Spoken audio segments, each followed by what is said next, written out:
এই মুহূর্তে যেটা আলোচনা হচ্ছে তারেক রহমান সাহেবের সাথে যে প্রধান উপদেষ্টার যে আলোচনা হচ্ছে লন্ডনে, সেটার উপর আমরা শেয়ার করেছি। স্বাভাবিকভাবে এটা তো আমরা যুগপৎ আন্দোলনে একসাথে আছি, সুতরাং আমাদের সাথে যারা দীর্ঘ সময় রাস্তায় আন্দোলন করেছে, তারা ত্যাগ স্বীকার করেছে, আমাদের যত অগ্রগতি হয় আমাদের ওই যুগপৎ আন্দোলনের মধ্যে আমরা সবাই একসাথে চিন্তা করি, ভাবনা করি এবং শেয়ার করি এবং আমরা সিদ্ধান্ত নিই।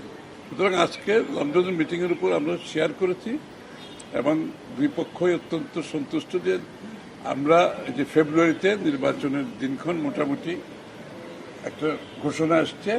এই ঘোষণার পরিপ্রেক্ষিতে আগামী দিনে আমরা কিভাবে আমাদের এগিয়ে যাব, এখানে নির্বাচনী কর্মকাণ্ড আছে, আগামী দিনগুলোতে নির্বাচন না হওয়া পর্যন্ত তার আগেও কিছু কর্মকাণ্ড আছে এবং তাছাড়া আমাদের 31 দফা বাস্তবায়নের ব্যাপারে যে আমরা ঐক্যবদ্ধভাবে যেটা তৈরি করেছি সবাই মিলে, সেটা আমরা কিভাবে বাস্তবায়ন করব ঐক্যবদ্ধভাবে।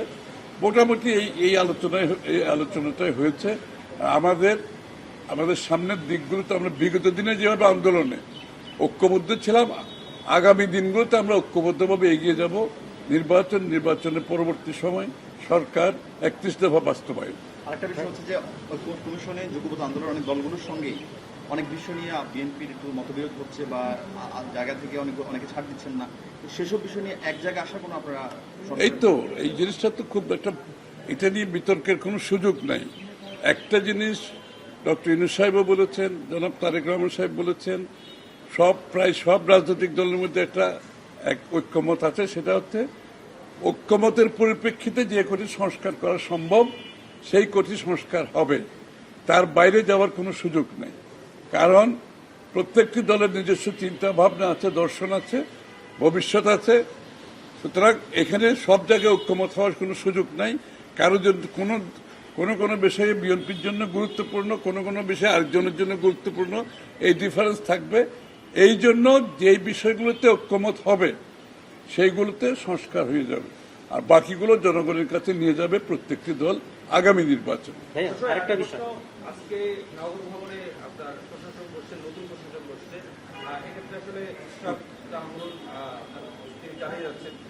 আজকে দেখা গেছে যে সেখানে বিএনপি যারা তার পক্ষে আন্দোলন করছেন তারাই আর কি আজকে স্বাগত জানিয়েছে।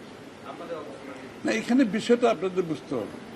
বিষয় হচ্ছে এই বিচার বিভাগ একটা সিদ্ধান্ত দিয়েছে, এটার উপরে পরিষ্কার সিদ্ধান্ত। ইশরাককে মেয়র হিসেবে ঘোষণা দিয়ে বিচার বিভাগ সিদ্ধান্ত দিয়েছে। নির্বাচন কমিশন সেটার উপর অনুমোদন করে তাদের মতামত পরিষ্কারভাবে বলে দিয়েছে। সুতরাং আইনগতভাবে তার মেয়রের দায়িত্ব নেওয়ার কথা।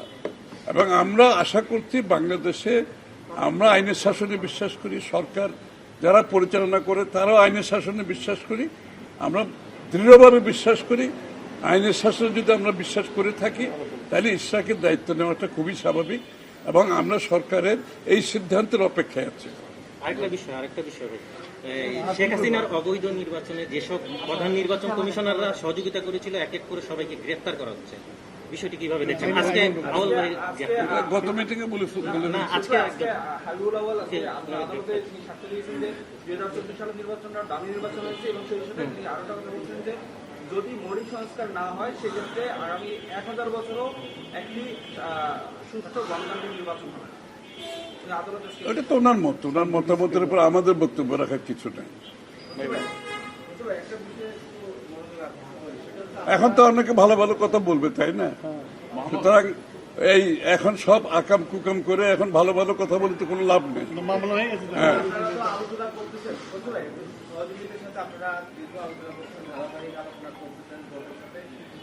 সামনে নির্বাচন এটা নিশ্চয়ই আপনারা সেই প্রস্তুতিও আপনাদের রয়েছে।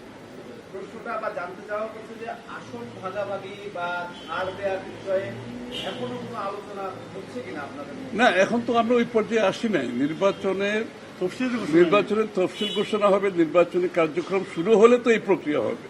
আমরা সেই জায়গায় এখনো আসি নাই। যখনই নির্বাচনী কার্যক্রম তফসিল ঘোষণা হবে এই আলোচনাগুলো, এই বিষয়গুলো উঠে আসবে এবং সকলের সাথে আলাপ আলোচনা করা হবে এই বিষয়ে। Thank you.